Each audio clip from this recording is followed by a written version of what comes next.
Não, peraí, calma, porque o Juca Kfouri tem uma coisa muito importante para falar para todo mundo aqui. Vamos ouvir a análise desportiva. Vamos ver se tem alguma coisa de desportivo nisso que o Juca vai falar. Por ser o Neymar. Ele fez alguma coisa do tamanho dele. Não é possível que a gente ainda tenha dúvidas. Este menino é um cafajeste. É um pequeno cafajeste. Ponto. E tem o Casagrande também, professor. Já que a gente teve um trechinho só do Juca, tem o Casagrande. Vamos lá. Aí, pessoal, o estádio está vazio. O Brasil foi eliminado pela Noruega, perdeu por 2-1, não pegou na bola. A Noruega dominou o jogo por completo. O Brasil perdeu algumas chances, perdeu um pênalti, teve a jogada do Endrick, o goleiro fez boas defesas, como o Alisson também fez boas defesas. Mas se você for olhar no geral, o Brasil ficou correndo atrás da bola enquanto a Noruega tocava. O Haaland fez 2 gols, né? Todo mundo conhece o Haaland, assistem a Premier League, assistem as eliminatórias da Copa do Mundo. Eu assisti o Haaland 2 vezes aqui na Copa do Mundo. Eu escrevi sobre o Haaland, eu falei nos programas sobre o Haaland. Ele não precisa de espaço para correr, ele caminha o jogo todo, ele fica esperando um espaço para ele entrar, ele gosta de antecipar o zagueiro. E ele fez 7 gols nessa Copa e 6 foram de primeira. Só o segundo gol hoje que ele dominou e bateu. Então ele não correu, ele não precisa correr para fazer gols. Então a seleção brasileira fez uma péssima campanha, a pior depois de 1966.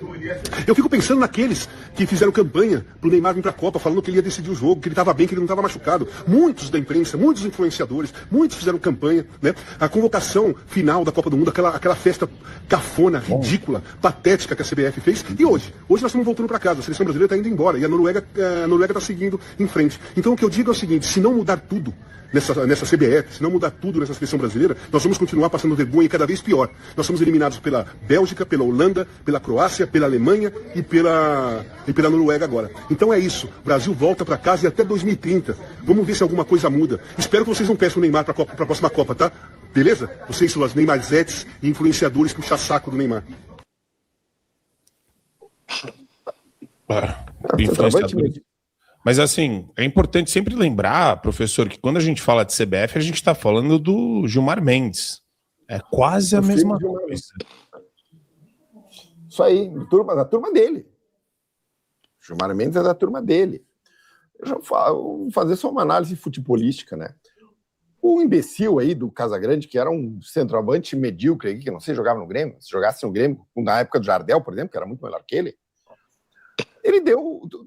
ele cobre do Neymar o que ele não cobrou do Haaland. O Haaland não corre, o Haaland caminha, só precisa de um tempo. Se o nosso treinador, que fosse brasileiro, entendesse o básico, digo, cara, meu craque é o Neymar, ele precisa de uma bola, ele resolve o jogo.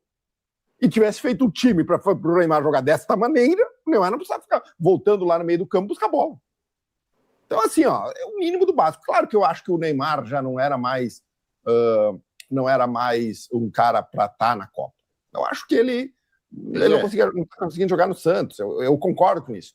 Mas ele ainda é um cara que pelo menos tem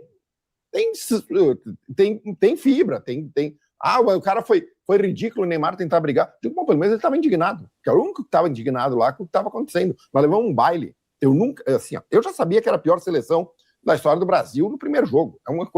Nós levamos um baile do Marrocos. Nós ganhamos do Japão daquele jeito. Mas eu quero trazer um outro aspecto, que eu cheguei até a fiz um vídeo sobre isso, tá? Que é o seguinte: o petismo, a esquerda, acabou com toda a mentalidade vencedora do brasileiro. Nada. O brasileiro virou um país de coitados, um país de pessoas que reclamam, um país de perdedores. Essa é a verdade, nós somos um país de perdedores.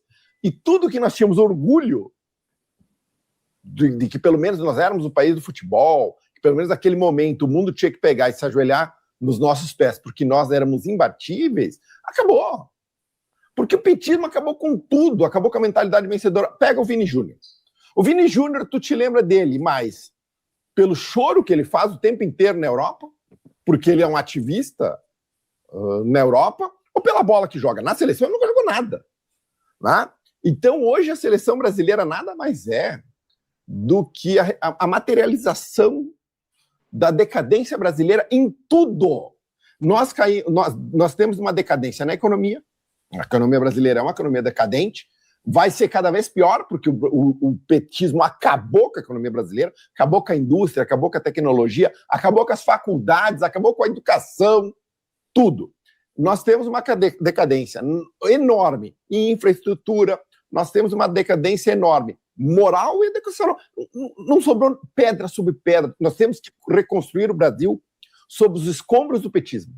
Sobrou nada. Então a representação não é o Neymar, porque o Neymar estava aí, é o ídolo sozinho de uma geração única, o último dos moicanos, é o último craque do Brasil. Nós não produzimos mais nada. Ele em 2010 surgiu com 18 anos, jogou a Copa de 14, não foi no 7-1 porque quebraram a costela dele. Quebraram. Em 2018 foi razoável. Em 2022 ele salvou o Brasil contra a Croácia. Aí os caras resolveram achar que era um Pelé. Levaram um gol de contra-ataque. Ele dizia, só faltava 4 minutos, que se for fazer lá na frente. Como ele tem, era o líder dessa seleção. E agora, em 2022, nós entregamos a seleção para o Vinícius Júnior, que se omitiu de bater o pênalti. Então, assim, quando a gente fala do que nós estamos, do complexo de vira-lata, é isso. O Brasil foi destruído moralmente, né? Animicamente, economicamente, de todas as formas, pela esquerda. A culpa é deles. E agora os caras querem botar para cima do Neymar, certo? Que deveria ter um esquema para favorecer ele. O imbecil do Casagrande falou o argumento. Então, o cara deu o argumento, eu digo sim, cara. Professor. E o Haaland é novo, né? Um jovem. Não é o Neymar com 34 anos. Você não sentiu as vibrações estilo Glauber Braga do Casagrande? Eu senti vibrações estilo Glauber Braga. Cara, o Casagrande, esses sujeitos são medíocres demais. Eu sinceramente acho isso. Eu até acho que o Cláudio pega muito pesado com o Vini Júnior. O Vini Júnior fez seu papel, fez seus gols. Ele não é um grande craque, como era o Pelé, como era o Tostão, como era o Rivelino, e como foi também um dia o Neymar.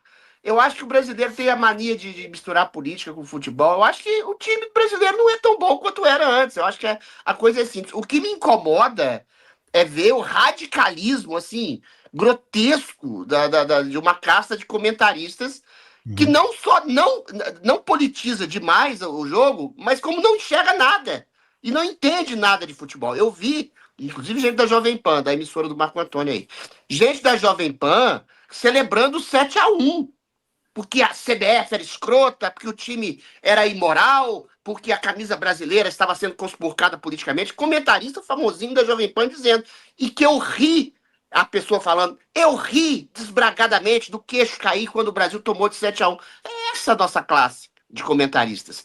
Eles não sabem nada de futebol. Quando o Brasil avança, eles aplaudem. Quando o Abril retrocede. O time brasileiro é um time decadente em relação ao que o Brasil foi antes. É simples assim. USA Brasileiras.